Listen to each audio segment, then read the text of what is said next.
नमस्कार विद्यार्थी मित्रांनो, आपण या लेक्चरमध्ये कृषी तंत्र पदविका द्वितीय वर्षातील बीजोत्पादन तंत्रज्ञान हा विषय आहे। या विषयाला 50 मार्कची लेखी परीक्षा आणि 100 मार्कचं प्रात्यक्षिक परीक्षा असते। या मध्ये आपण लेखी परीक्षेसाठी महत्त्वाचे ऑब्जेक्टिव्ह आजच्या लेक्चरमध्ये अभ्यासणार आहोत। यामध्ये आपण सर्वप्रथम एक प्रश्न बनवणार आहोत। खालील प्रश्नांची एका वाक्यात उत्तरे लिहा। त्यामध्ये बघा, विलगीकरण अंतर बीजोत्पादनात का आवश्यक असते असा प्रश्न आहे।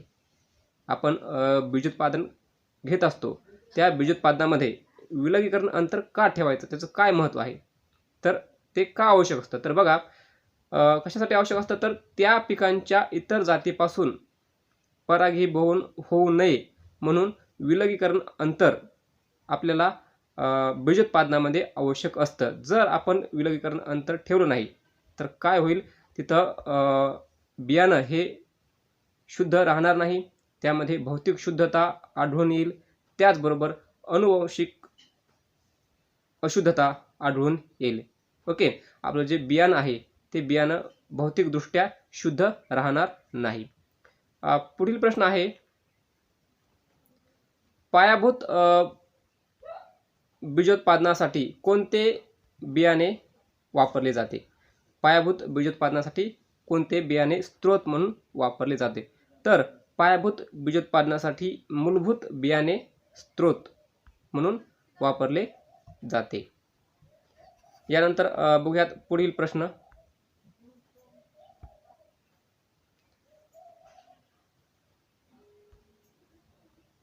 बियाण्याची उगवण शक्ती तपासण्याच्या 2 पद्धती सांगा। आपलं जे बियाणं असतं ते बियाणं किती टक्के त्याची उगवण शक्ती आहे किंवा किती टक्के ते त्या बियाणं उगवू शकतं, याच्या 2 पद्धती आहेत। त्या बियाण्याची उगवण शक्ती तपासण्याच्या म्हणजे आपण शोष कागदाच्या वरती बियाणं ठेवून त्याची उगवण शक्ती तपासू शकतो, त्याचबरोबर कागदाच्या मध्ये बियाणे ठेवून आपण त्याची उगवण शक्ती ही तपासू शकतो। यानंतर पुढील प्रश्न आहे, बीज परीक्षण म्हणजे काय। बीज परीक्षण म्हणजे काय, अत्यंत महत्त्वाचे असे ऑब्जेक्टिव्ह हे परीक्षेच्या दृष्टिकोनातून आहेत। तर बियाण्याची पेरणीसाठी उपयुक्तता असण्यासाठी बियाण्याची उगवण क्षमता, बियाण्याचा जोम, बियाण्याचे आरोग्य, बियाण्यातील भेसळ इत्यादीचे परीक्षण करणे म्हणजेच बीज परीक्षण होय। यालाच बीज परीक्षण असं म्हटलं जातं। यानंतर पुढील प्रश्न आहे, संकरित मका बीजोत्पादनात मादी वाणाचे तुरे का काढतात। संकरित मका बीजोत्पादनात मादी वाणाचे तुरे का काढतात असा प्रश्न आहे। तर बघा, या प्रश्नाचं उत्तर आहे, परागीकरणात परागकण बाहेर पडण्यासाठी संकरित मका बीजोत्पादनात मादी वाणाचे तुरे हे काढत असतात। यानंतर पुढील प्रश्न आहे, प्रमाणित बियांच्या पिशव्यांना कोणत्या रंगाची खूणचिठ्ठी असते। तर प्रमाणित बियांच्या पिशव्यांना निळ्या रंगाची खूणचिठ्ठी असते। पुढील प्रश्न आहे,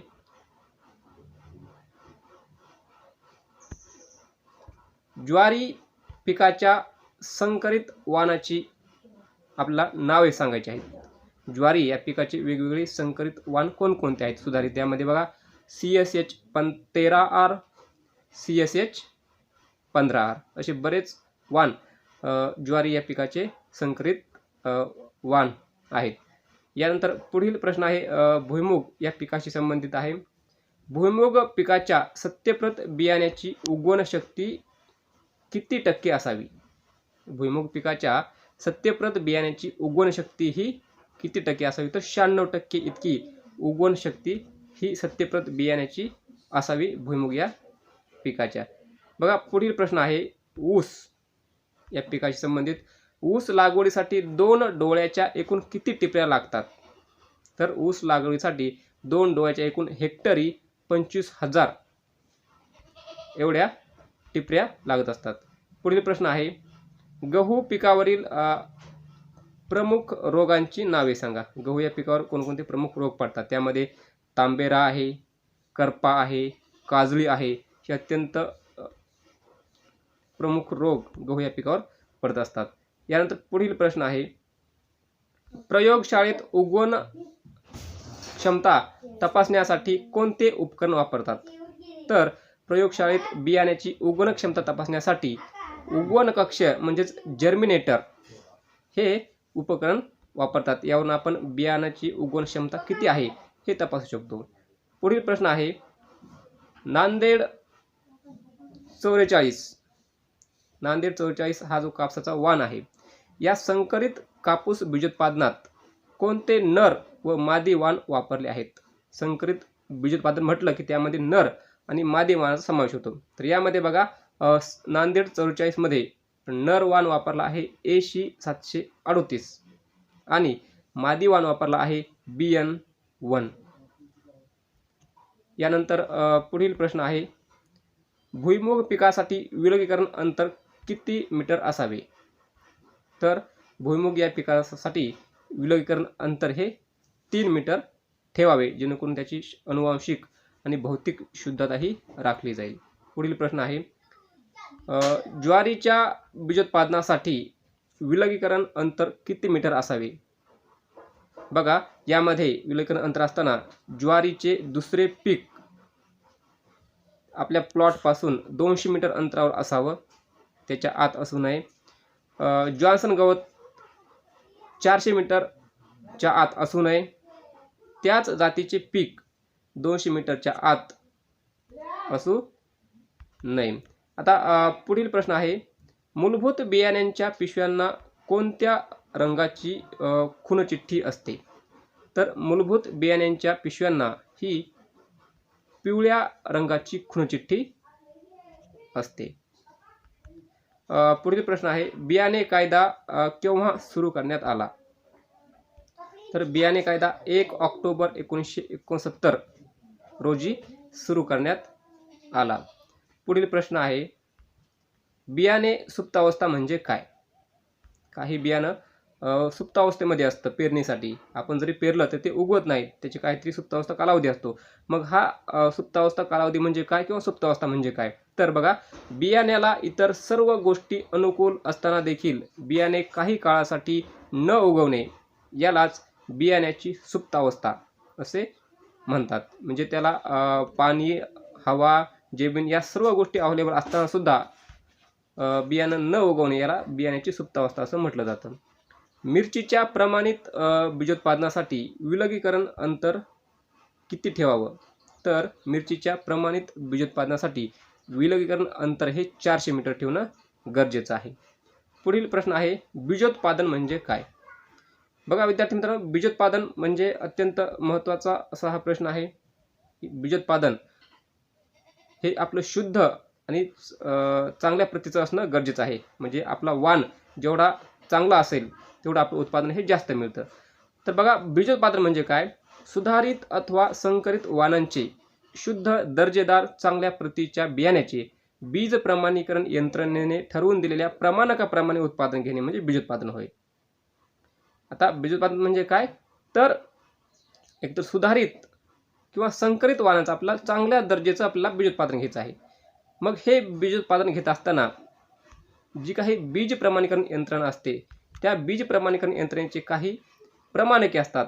ते प्रमाणकेनुसार आपण बीजोत्पादन घेणं गरजेचं असतं. यालाच आपण बीजोत्पादन या त्या प्रमाणे जर आपण बीजोत्पादन घेतलं तरच ते आपलं बीजोत्पादन हे पास होऊ शकतं अथवा पास होऊ शकत नाही. नंतर पुढील प्रश्न आहे, बियाणे आणि धान्य यामधील फरक काय? बघा, अत्यंत महत्त्वाचा प्रश्न आहे.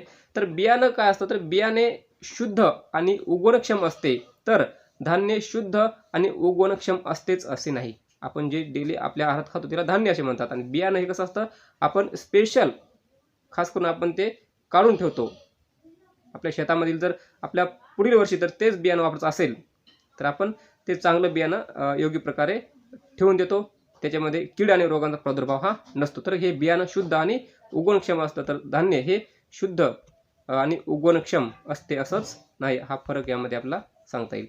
आता पुढे आहे बघा, सुधारित बियाणे व संकरित बियाणे यामध्ये यातील फरक काय? सुधारित बियाणे आणि संकरित बियाणे यातील फरक काय? तर बघा, सर्वसामान्यतः केंद्रीय वाण प्रसारण समिती किंवा राज्य वाण प्रसारण समितीद्वारा केल्या जाणाऱ्या वाणास सुधारित वाण असे म्हणतात. जे वाण केंद्रीय वाण प्रसारण समिती आहे त्यांना आढळलं की हे वाण अत्यंत सुपेरियर आहे, अत्यंत चांगलं आहे, हे वाण सुधारित आपण प्रसारित करू शकतो, त्याला सुधारित वाण असं म्हटलं जातं. तर 2 शुद्ध वंशाच्या ठराविक वाणात परफलन घडून आणून संकरित बियाणे तयार करतात. तर संकरित वाण म्हणजे काय किंवा संकरित बियाणे म्हणजे काय? तर 2 शुद्ध वंशाचे जे काही वाण आहेत त्या 2 शुद्ध वंशाच्या ठराविक वाणामध्ये आपण परफलन परागीभवन घडून आणणे याला यातून संकरित वाण हे तयार होत असतं. आता बीजांकुराचे 2 महत्त्वाचे भाग कोणते आहेत? तर बघा, बीजांकुर असतं, या बीजांकुरामध्ये गर्भमूळ आणि गर्भकोंब हे 2 महत्त्वाचे भाग आहेत.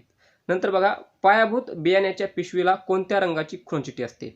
तर पायाभूत बियाण्याच्या पिशवीला ही पांढऱ्या रंगाची खुणचिठ्ठी असते. महाराष्ट्र राज्य बीज प्रमाणीकरण यंत्रणेचे मुख्यालय कोठे आहे? तर महाराष्ट्र राज्य बीज प्रमाणीकरण यंत्रणेचे मुख्यालय हे अकोला येथे आहे. अशा प्रकारे प्रश्न हे परीक्षेमध्ये येऊ शकतात. पुढील प्रश्न आहेत, चुकी बरोबर ते लिहा. चुकी बरोबर ते लिहा. यामध्ये बघा, माहीम ही हळदीची जात आहे. तर हे उत्तर हा प्रश्न चुकीचा आहे. तर याचं योग्य उत्तर आहे माहीम ही आले या पिकाची जात आहे. पुढे आहे, टोमॅटो फळातून बी काढण्यासाठी आंबवण पद्धत आहे. तर हे एकदम बरोबर उत्तर आहे. टोमॅटो फळातून बी काढण्यासाठी आपण आंबवण हीच पद्धत वापरत असतो. पुढे आहे, कांदा व गाजर ही स्वपरागी पिके आहेत. कांदा व गाजर ही स्वपरागी पिके आहेत. तर उत्तर चूक आहे. तर हे कांदा व गाजर ही परपरागित पिके आहेत. पुढे आहे, ऊस बेणे 9 ते 10 महिने वयाचे असावे. बरोबर आहे. ऊस बेणे 9 ते 10 किंवा 9 ते 11 महिन्याचे वयाचे असावे ते लागवड करण्यासाठी. पुढील प्रश्न आहे, स्वपरागी पिकाच्या संकरित बीजोत्पादनात आर वाण हा पुवंध्य वाण असतो. तर चूक आहे. याचं उत्तर आहे मादी वाण. स्वपरागी पिकाच्या संकरित बीजोत्पादनात मादी वाण हा पुवंध्य वाण असतो. पुढील विधान आहे, बीजोत्पादन कार्यक्रमाची नोंदणी जिल्हा ग्रामीण विकास यंत्रणेकडे करतात. त्याचं उत्तर चूक आहे. तर बीजोत्पादन कार्यक्रमाची नोंद ही जिल्हा बीज प्रमाणीकरण यंत्रणेकडे करतात. पुढील प्रश्न आहे, वाटाणा व चवळी ही परपरागित पिके आहेत. वाटाणा व चवळी ही परपरागित पिके आहेत. तर उत्तर चूक आहे. वाटाणा व चवळी ही स्वपरागित पिके आहेत. पुढील प्रश्न आहे, मूलभूत बियाणे अनुवांशिकदृष्ट्या 95% शुद्ध असणे आवश्यक आहे. तर चूक आहे. मूलभूत बियाणे अनुवांशिकदृष्ट्या 100% शुद्ध असणं आवश्यक असतं. पुढील प्रश्न आहे, JS 335 ही तूर या पिकाची सुधारित जात आहे. तर चूक आहे.